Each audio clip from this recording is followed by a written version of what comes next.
Damon climbed to the attic faster than the wind, and his lips curved into a smile when he inhaled the scent of freesia he was craving for. The girl was there. He stared at the closed door in front of him and took a moment to compose himself. Damon thought about how he went all around the Red Moon Pack's properties in search of the girl. Why didn't he think of checking the pack house thoroughly? He already knew that the girl was not in the common buildings because she came to the kitchen in the pack house. Now that he was standing in the attic, he realized that the obvious places would be to check the basement and the attic, as well as any isolated places where guests didn't venture. It seemed that his mind was muddled and he didn't think straight. Well, it didn't matter. The time had come. She was right there, behind that door. Hopefully.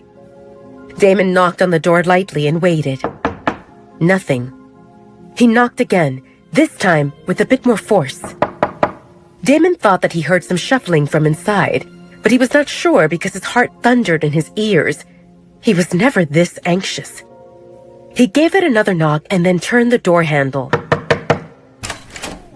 The dawn gave barely any light through the small windows, but Damon's alpha sight was enough for him to see the scarce furniture and the girl sitting on the edge of the futon, in the corner, hugging her knees and looking at him with her big doe-like eyes. Damon stood at the door frozen, locked in some kind of a staring contest with Talia, overwhelmed by his emotions that were amplified by the joy of his wolf. Her head was buried in her knees, and he could see only her eyes between the strands of the copper-colored hair that fell over her face. But he knew she was watching him. "Say something!" Damon's wolf snapped, startling Damon out of his daze. "Hi," Damon said awkwardly. "You are probably wondering why I'm here." Yes, she was wondering why he came to the attic. Did he come to hurt her? Or was this some prank? Since Olivia left the pack, no one came to the attic with good intentions. That's the scary alpha who was the reason she got beaten twice. The first time, because she looked in when Princess Marcy was between Alpha Damon's legs, and the second time, because she complained how Princess Marcy hit her the first time. Well, the first time she was not watching on purpose, and she definitely didn't complain to anyone, but it didn't matter. She still got beat twice, and the only conclusion Talia had was that nothing good ever came from being associated with this big, scary alpha. And now he was here, in the attic, bringing more misfortune with him. With every next second of Damon's presence in the attic, Talia sensed a calamity approaching. A calamity in the form of Princess Marcy wanting to kill her. Talia didn't say anything and Damon stepped inside. She pushed with her legs, getting further into the corner while trying to increase the distance between them. "You are scaring the girl again!" his wolf growled in his head. Damon lifted his hands, palms facing Talia. "I won't hurt you." "Yeah, you won't hurt me, but others will because of you," Talia thought. In slow movements, he closed the door behind him and approached her carefully until his feet touched the edge of the futon. He went down into a squat so that they were on the same level, but she was still much smaller than he was. "My name is Damon." He put on his best non-intimidating smile, but she saw it like a beast showing teeth before devouring its prey. "What's your name?" Damon asked. Talia's eyes darted to the door and then went back to him. "Please, leave," she said in a shaky voice, and his heart ached. He finally found her, and there was no way he would leave just like that. Damon was not sure what to do. Why was she so scared?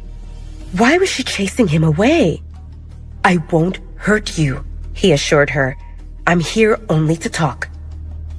"Say what you have to and leave," Talia said and gestured toward the door, her hand moving enough for the sleeve to hitch higher and expose her swollen wrist. Damon grabbed her hand and pulled it toward him. Delightful sparks formed upon contact, catching him by surprise. The sensation was stronger than he remembered, and he inhaled a shaky breath. He focused mightily on inspecting her injury. "What happened? Don't tell me that you fell again," His expression darkened.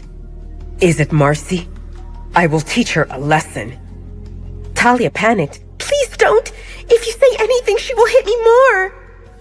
Damon paused and observed her face, which was now peeking up above her knees, and he noticed a few more bruises compared to what he saw the previous night. Rage rippled through Damon at the thought of Talia getting hurt again, and he was right here, in this pack house, oblivious to her sufferings. It happened on his watch. Damon was enraged, and his wolf was as well. One fury amplified the other, and Damon radiated inexplicable violence that was tangible. At the sight of Talia shivering in fear, Damon forced his rage down. Settling scores will need to wait. Did Marcy hit you again? Damon asked Talia, and the way she avoided him made him suspect another thing. Was it because of me?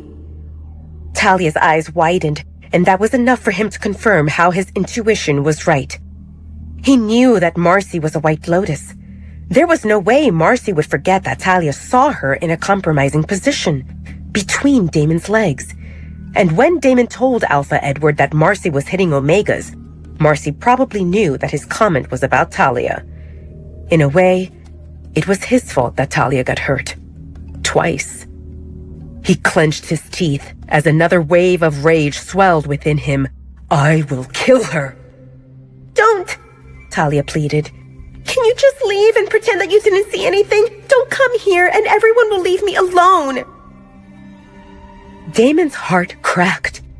Even if everyone left her alone, how the hell was he supposed to do that?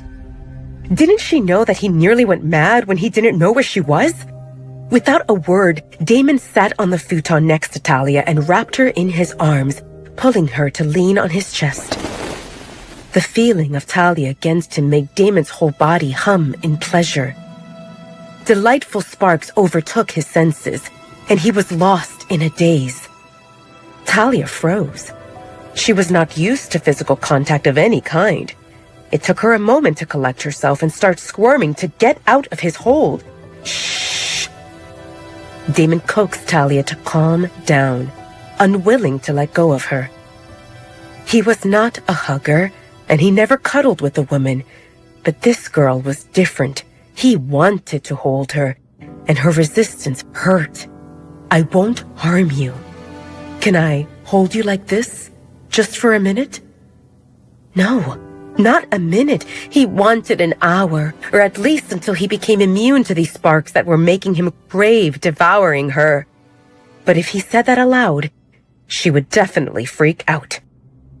Talia stopped struggling, not because she agreed, but because she realized that he was too strong, and her struggle made her injuries ache more. Talia resigned herself to her fate. There was nothing she could do.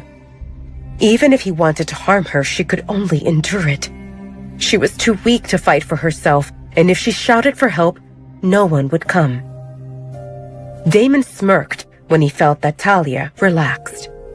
He wished to move her to sit on his lap, but he feared that it might be too much. With his arms around her, Talia appeared tiny and fragile, and Damon was confident that he could carry her around with ease. Or maybe he would stuff her into his pocket, so that she stays close to him all the time. Lost in the moment, Damon ran his fingers through Talia's coppery-colored hair and inhaled the sweet citrusy scent of freesia, and his world was at peace. Damon closed his eyes, his enjoyment amplified by the sounds of yips and whimpers his wolf made in pleasure. Hey, Talia called after some time. When are you going to let me go? First, my name is Damon, not Hay, Damon said with amusement in his voice. It'd been a while since he heard someone speak to him this casually, other than Caden, but the lack of respect didn't bother him. And second, he drawled, I'm thinking about it. If it was up to him, never. To make his point clear, he tightened his hold on her, making sure he didn't crush her. Feeling that she was stiff again, he asked, Am I hurting you? Talia was absolutely confused with this development. Well, no, but... Then it's fine. Damon cut her off. He didn't want to hear any buts.